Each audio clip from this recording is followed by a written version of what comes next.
Right, good morning, everyone. Thank you for your attention. I'm going to talk to you today about Quadratus lumborum block.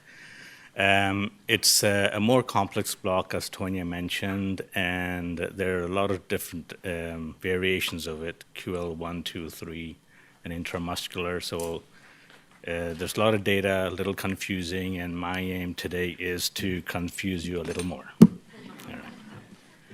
So let me see here. No disclosures. So let's look at our learning objectives today. Describe the anatomy of the various types of Quadratus lumborum blocks. We're going to look at the spread of different types of blocks, the QL1, QL2, QL3, and the QL intramuscular. We're going to talk to you about the difference between a QL block and a TAP block. And we're going to look at the gold standard studies, really, randomized controlled trials comparing QL blocks. A little bit of anatomy to start off with. The quadratus lumborum muscle is a muscle of the back and is quadrilateral, hence the name Quadratus lumborum. It extends from the iliac crest, as you can see down here,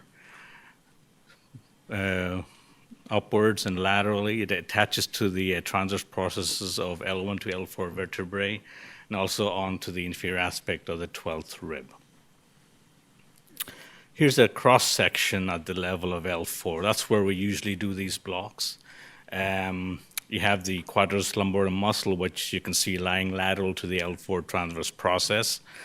Anteriorly, you have the psoas major muscle, and posterior to the quadratus lumbar, you have the erector spinae group of muscles.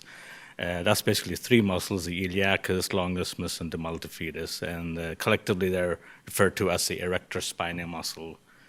And then behind here, you have the latissimus dorsi. Now, this is a plane where we usually do the tap block.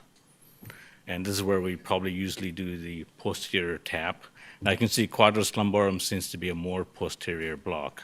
So the theory is, as you get more and more closer to the near axis, as you go more and more posterior, you may get better spread superiorly into the thorax. Another layer I want to talk to you about here is the thoracolumbar fascia. Now there's two theories here. Two models, if I may be more precise. There's a two-layer model and a three-layer model. You can see the three-layer model on the right of your screen.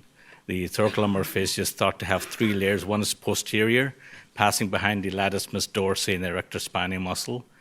There's also a middle layer, passing behind the quadratus lumborum and between that and the erector spinae, and the third anterior layer passing in front of the quadratus lumborum and the psoas, and this anterior layer is thought to blend with the transversalis fascia.